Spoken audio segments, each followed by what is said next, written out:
Greetings from JCTV Africa. Welcome again on this wonderful show where we are talking about Madzibaba Ishmael Chokurongerwa, who is in court as we speak now. Allegedly fainted when he was told about these fresh new charges that is being leveled against him. This is information that was reported by Tilda live Sim on the show that she did yesterday before the trial that is happening now.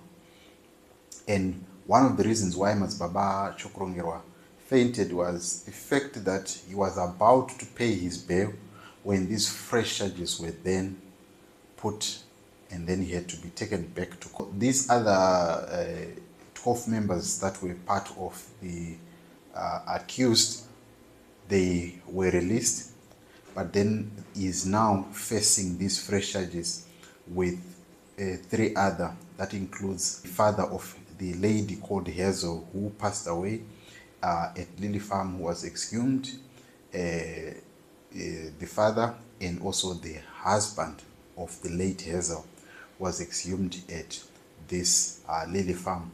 And there were some postmortems that were done, and they found out that she did an abortion and other things that happened.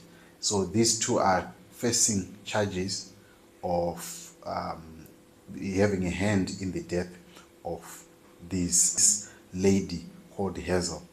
And Madzibaba Ishmael is facing charges of impregnating minors, and they are to ascertain that these minors, they are really Madzibaba Ishmael's women, or they were fathered by Madzibaba Ishmael. So they are going to take DNA samples.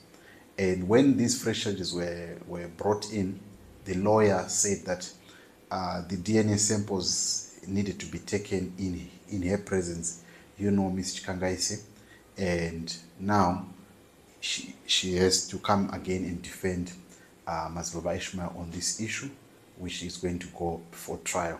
So that is the update that I can give you right now from the case of Madzibaba Ishmael. I'll give you more update once the matter has been finalized today at the court, and we'll tell you more on this matter. Thank you so much for watching.